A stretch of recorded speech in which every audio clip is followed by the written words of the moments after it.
Today's world is dominated by an attitude of my will, and here the religious or the sannyasi proclaims loudly that it is not my will but thy will be done. He goes against the flow of the world where minus rules, and here a sense of detachment and commitment takes the upper hand. At last, religious life is burning with love. Mary Ivanius once said to Deacon John that the ascetic life is not one you try out for a few months. It is something you have to be sure of. The religious is called out of this world to seek God truly in silence, prayer, solitude, and renunciation in simplicity. The world of the monk is to seek God first and Him alone. This is the reason why the religious separates from the world, and all his ascetical practices have only one aim: to search and love God with one's whole heart. Spiritual renewal. Maravanius believed that the church is the salvific presence of God in this world. His vision of sannyasa enriched with ecclesiology. We must keep in mind that the historical fact of the whole question of founding the religious congregation emerged because of just one reason, that is to save the church from its deteriorating situation. Maravanius never envisaged his religious order as an other church within the church, but as a source of spiritual life. Religious congregation is the heart of this holy church. Just like John, on the chest of Jesus, a sannyasi reposes in Jesus. In his holy contemplation, just like John took care of Mother Mary, a sannyasi is supposed to take care of his mother church. Only a religious who lives a real ascetical life in union with God can bring about a change in the spiritual attitude of the people. It should conduct retreats and gatherings and help people grow spiritually by spiritual retreat centers and also by conducting inter-religious prayer services. It should also focus on the sacrament of penance, for it is a sacrament which can really make a change in the heart of the people. Next, let's understand the Tauna concept of Maravanius. Tauna is a place where the religious stays. He believes that it's a place where he is in union with God, where the sannyasi stays alone with Christ and he develops his love towards God. Each sannyasi should have a tauna. To show the presence of Christ, there should be a constant presence of the cross in the tauna. The sannyasi lives constantly with Jesus Christ. All the activities of the sannyasi, be it prayer, work, rest, silence, etc., everything is in communion with God. Tauna is the place where the sannyasi distances himself from the world and being with Jesus alone in solitude. Tauna is a holy place. The sannyasi is not alone. Christ is constantly with him in the Tauna. Love Tauna, he says. Consider it like a temple. Keep it clean and holy because Jesus resides there. Even if one stays in the Tauna physically but is mentally concentrating on the things that is happening outside, because of it he is engaged with the world. Such a sannyasi doesn't become capable of touching the spiritual and glorious life of Jesus Christ. For such a sannyasi, doing individual and communitarian spiritual exercises will be difficult. The sannyasi who uses the Tauna properly will not have such a problem. Sannyasi must realize that to live with Jesus Christ in solitude in Tauna is greater than being in relation with the lords of the world, enjoying every pleasure in the world and also doing great things and earning success and praise. These all things should be bitter, and the solitude with Christ should be sweet. It is possible only through real encounter with God. A part of heaven has been specially brought down for the sannyasi to stay. This is Tauna. The sannyasi who lives properly in Tauna actually lives in heaven. He becomes the citizen of heaven, just like we see in the letter of St. Paul to the Ephesians, chapter 2, verses 19 to 22, and to the Philippians, chapter 3, verses 20.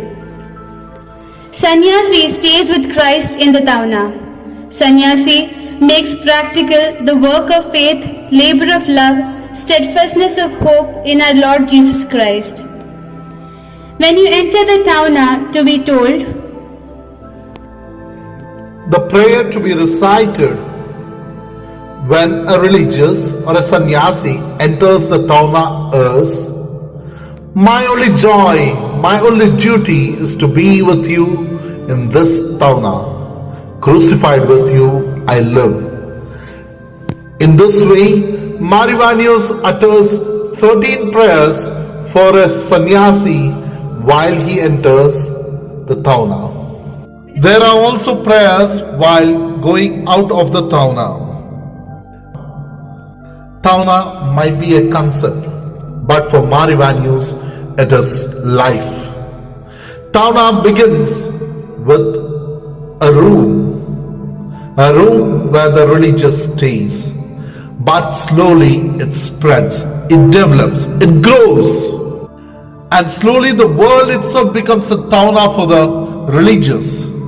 That's why he says, when you play, when you work, when you pray, you should be in communion with God. The same communion which the religious has in his room, that is Tauna.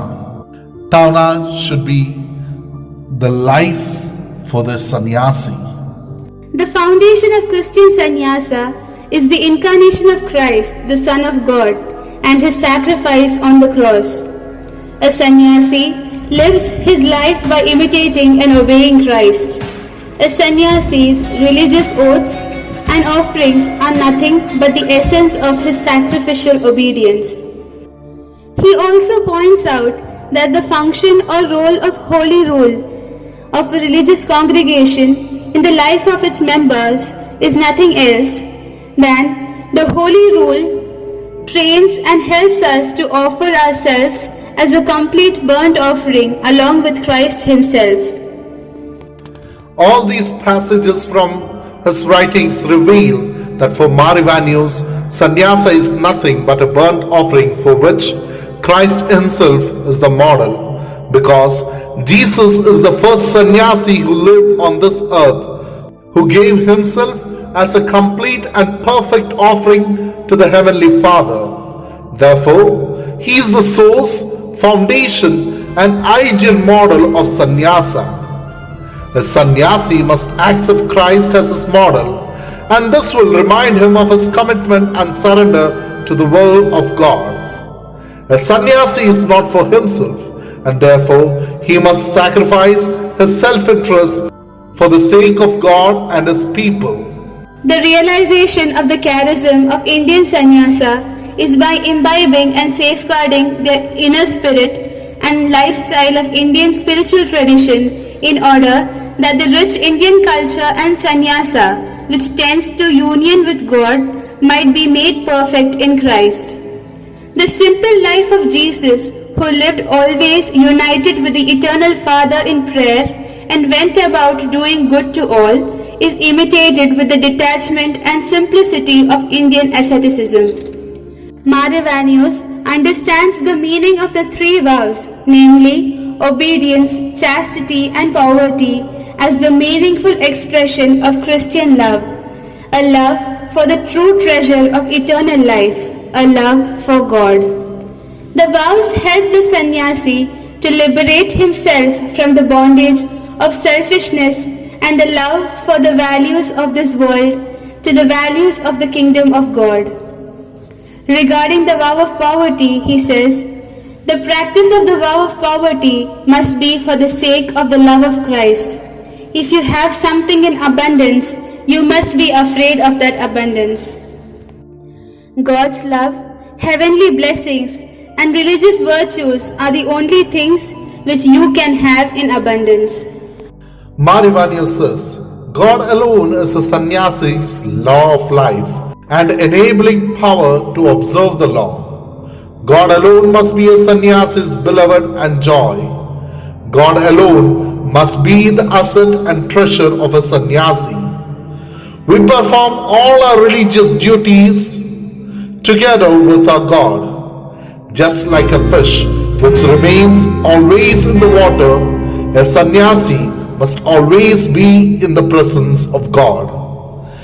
One has God as his asset, and at the time, if he longs for other assets, he is greedy.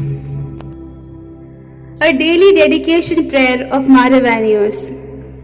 O God, we belong to you. We are set apart for you. We are dedicated to you, to be molded according to your will. Loving Father, teach us to love you with all our heart, all our mind, and all our strength. Teach us to shun all our selfish motives and to give ourselves totally to you. Teach us to serve you according to your will, to give ourselves to you without counting the cost, to fight for you without caring the wounds. For doing your will alone shall be our reward. May we love and glorify you, O God, with the life you have graciously granted in your bountiful love. Amen. We are thankful for encouraging Abum T20 quiz, especially going through the materials that we have uploaded through the YouTube.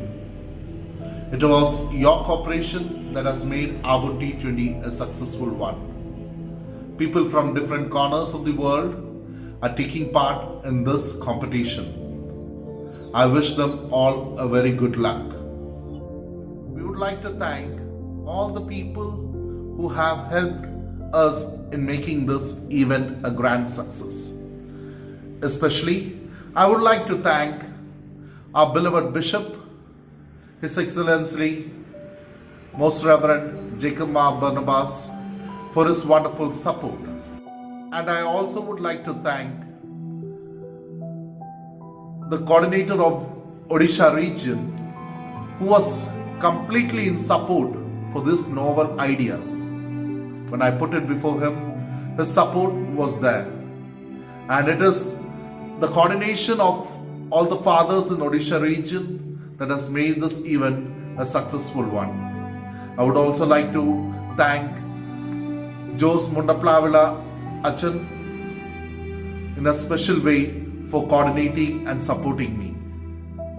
And also I would like to thank all the fathers, especially Reverend Father Elias OIC and Reverend Father Joshi Raymond OIC, for helping me with the materials and also guiding me constantly to do it better. It was just a beginning, and it was their support that helped us to move forward. I would like to thank in a special way Sister Agnes, who has been constantly working hard for this event, helping in the script and also lending the voice, constantly working hard for this day and night. Years of many has also made this event a beautiful one. We have only been able to make you taste the beauty, the ideas, and the wonderful person, the magnanimous person, Marivanius, into your midst. It's just a tip of the ocean. But a lot of things still are hidden, which need to be unearthed. Dear friends, we love a person when we know the person. We can speak about a person when we have someone to tell about it. And this is the reason, and this is what forced us to take this endeavor. Wish you all a beautiful success. Wish you all a wonderful success. May God bless you and hope this event will be a successful one. There are also other people who have helped in small ways, especially our sponsors. KK Jose from Delhi, Sujit Kurian from US, Sinu Matthew from Hyderabad, and also Mr. Yohanan and Ponnamma from Ahmedabad, whose kind contribution has made this event a successful one. Thank you everyone who have cooperated, especially propagating this noble venture, and also who have been giving guidance, corrections, and people who have enthusiastically gone through these materials. I wish all a wonderful day and a happy Avon T20 contest. May you learn more about our Bishop Marivanius and grow in his grace. Let his intercession be with us.